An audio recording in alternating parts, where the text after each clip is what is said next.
retrouve aujourd'hui pour parler du nouveau char premium américain, le Renegade, un rang 8, qui est un char que je trouve extrêmement intéressant. On aura l'occasion de regarder un peu plus en détail ce que propose comme gameplay ce char, avec une partie sur mine.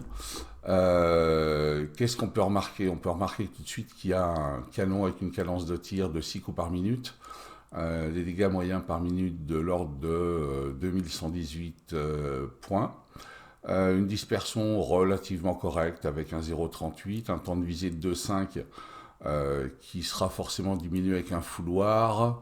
J'arrive à 2,29 là avec ce fouloir là. On a besoin également, pour arriver à être un peu plus précis, d'un stabilisateur. C'est ce qui sera utile. Moi, j'ai rajouté ventilation. J'ai pas mis d'optique parce qu'on va se rendre compte qu'au niveau des optiques, là, on a déjà 100 optiques 417 de portée de vue, ce qui est déjà tout à fait correct pour un lourd. Donc voilà, on a un char qui est intéressant. On va regarder un petit peu ce qu'il en est. Juste pour finir de préciser, moi, au niveau de l'équipage, je suis en train de monter la 3e compétence, donc 6e sens, frère d'armes, réparation pour le commandant. Frère d'armes, coup mortel, réparation pour le tireur. Frère d'armes, pilote tout-terrain, on va voir pourquoi c'est important, et bélier pour le pilote. Et frère d'armes, poussée d'adrénaline et réparation pour le chargeur. C'est l'équipage de mon M6 que je suis en train de monter tranquillement. Donc on va tout de suite faire un tour sur Tank GG pour voir un peu des éléments de comparaison. Alors ce Renegade, qu'est-ce qu'on peut en dire? Eh ben, on peut en dire que déjà au niveau du DPM, il est quasiment devant, sauf le Carnarvon X, qui, comme tous les chars lourds anglais, a beaucoup de cadence de tir. Hein. Il a un rechargement toutes les 5 secondes. Le Renegade a un rechargement toutes les 9 secondes. On parle là de chars qui ne sont pas équipés de fouloirs, qui sont totalement stock. Hein. Le T26 que j'avais avant rechargeait quasiment en 7 secondes. L'IS-3, on va voir que c'est 13 secondes, un E75 10 secondes, un WZ 111, comme il était récemment mis en avant par World of Tanks en tant que char premium, on est quasiment à 12 secondes. Donc on a un DPM qui est tout à fait correct. Au niveau de la pénétration, on est dans la moyenne de ce qui se fait, hein, 226, 230, 225. 227 et seulement 186 pour le VZ. Au niveau des dommages, par contre, rien qu'entre le T26-5 et le Renegade, il y a un bel écart, hein, 240 pour 360 pour le Renegade, l'IS-3 390, Carnarvon 230, 75, 360. Donc on est totalement dans ce qui se fait. En capacité de munitions, on voit que le T26-5, on connaît aussi son nom de patriote, avec beaucoup plus de munitions, mais personnellement, sur les parties que j'ai fait, 42, j'ai jamais été handicapé. Hein. Et donc, dans les dommages potentiels, 15 120, ça pose pas de problème. Je vous montrerai une petite partie tout à l'heure en replay, très sympathique. Au niveau du canon, le canon est vraiment très bon. Le temps de visée, vous le voyez à 2,40. En fait, avec un stabilisateur, on n'a pas du tout de problème. La dispersion, elle est vraiment tout à fait maîtrisée. Vous verrez, 0,36. Après, il faut vraiment être prudent. On a une excellente dépression, hein, qui est à moins 10, donc une élévation qui est à 20, très correcte. Et on a surtout une tourelle qui est extrêmement mobile. La mobilité du char en elle-même par rapport à ses concurrents, bah, vous voyez que souvent il y a du rouge. Alors il y a juste sur la résistance terrain en dur, en moyen et en mou. Là je pense que As du volant ça va être vraiment une priorité pour votre équipage. Mais vous avez un char qui est extrêmement mobile, qui est presque bouge comme un médium. Alors j'exagère un petit peu, mais on a vraiment une grande maniabilité. Au niveau de l'armure, alors au niveau de l'armure, bah écoutez, on est pour la carcasse en elle-même, on est sur les standards de ce qui se fait aux États-Unis, hein, il n'y a pas de souci, et c'est meilleur que tout le reste des chars lourds qui sont dans ce comparatif. Voilà. Quant à la tourelle, eh ben la tourelle, écoutez, on n'est pas au plus haut parce que le plus haut c'est quand même le Carnavon. Sur les flancs de la tourelle, on n'est qu'à 140. On voit qu'on était à 114 sur le T26, 172 sur l'IS-3, 152 sur le Carnavon. Après, c'est supérieur à ce qui se fait chez les Allemands et chez les Chinois. Voilà, les points de santé, tout ça. Différentes informations, on a une visibilité, une dimension de détection qui est très élevée. On est à 400, c'est vraiment très très bon. On pourra se passer des optiques traitées sans aucun problème. Pour la radio, c'est pareil, il n'y a pas de souci. Probabilité d'avoir un incendie à bord quand même élevé. Par contre, un souci majeur, c'est effectivement le coût des obus. Si vous prenez le T26, on était à 255, là on est à 1005. Donc il va falloir faire attention en ce qui concerne les objets, les obus, pardon, pas les objets, les obus qu'on emmène à bord. Mais on reste quand même moins cher que sur un VZ par exemple ou sur un E75. Donc on va regarder tout de suite une petite partie pour vous donner un ordre d'idée de ce que ça donne.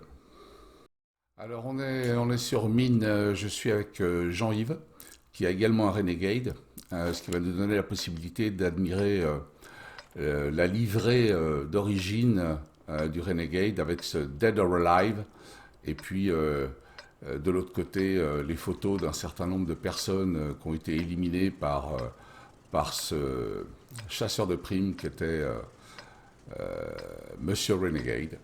Moi, j'ai choisi pour une livrée un peu plus classique et traditionnelle. Vous ferez comme vous voudrez, de toute façon, à votre niveau, il n'y a pas de problème. Alors avec Jean-Yves, on discute un petit peu de ce qu'on fait. Moi, j'ai envie d'aller sur la presqu'île et Jean-Yves partira pas sur les mines. Il veut faire l'intérieur, enfin l'extérieur des mines par la rivière. Donc on voit qu'on se déplace quand même relativement rapidement. On est déjà à 42, 43, 45 km/h. C'est un char qui est relativement mobile pour un char lourd. Je prends la presqu'île, sans surprise sur les mines, il y a du monde. Je passe bien au large pour éviter de me faire détecter. Avouez que ce serait ballot. Il y a déjà des médiums qui sont en pointe sur la presqu'île. Et je vois un T-44 qui est en train de filer à toute vapeur. On va voir pourquoi il file à toute vapeur, parce qu'en fait, il a repéré qu'on avait un EBR sur la presqu'île. Personne n'arrive à le toucher correctement. Jean-Yves l'a loupé. Les médiums lui font pas très mal. Boum, 405 de dégâts infligés au T-44. Donc déjà, il n'est pas fier par rapport à sa rencontre avec le BR Hotchkiss, notre spotter. Je surveille où en est Jean-Yves. Et là, je me retrouve coincé derrière les médiums qui n'osent plus avancer parce qu'ils se font tarter de loin. Donc je vais utiliser la capacité de mon blindage pour avancer courageusement. Je passe toujours au large. Le T-44 est sorti. Et là, qu'est-ce que je vois? Une artille. Donc je tente ma chance de loin. Malheureusement, je ne fais qu'un coup critique. Et je n'aurai pas le temps de recharger. Mais comme le T-44 a été supprimé, c'est le Comet qui s'est lancé. C'était une erreur que je ne pouvais pas laisser passer. Et Jean-Yves progresse en même temps que moi. Je vais soutenir mon EBR qui a fait du bon boulot.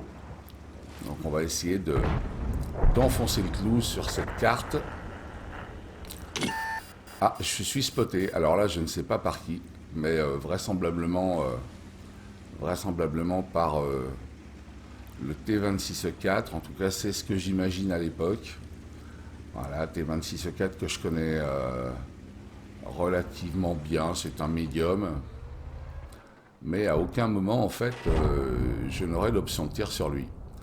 Donc, je vais passer un petit moment là à rester bloqué dans ma progression parce que je crains fort qu'il me sorte à un moment et qu'il n'ait un angle sur moi. Et je vois que le BR a spoté du monde là-bas. Donc, j'attends qu'il passe derrière le rocher, histoire d'être tranquille, et je vais me lancer.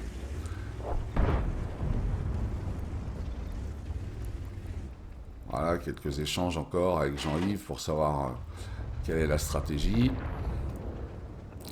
Je vois que le BR, si je fais rien, va pas résister longtemps. On a un P43 qui monte au caramel Donc je me décide. Je pense qu'ils ont besoin du support, ne serait-ce que psychologique d'un lourd. Le P43 vient d'être éliminé, il ne reste plus que le BR. Et je ne veux pas que l'ennemi se sente en sécurité. Donc avec Jean-Yves, on fait une attaque coordonnée. On monte tous les deux en même temps.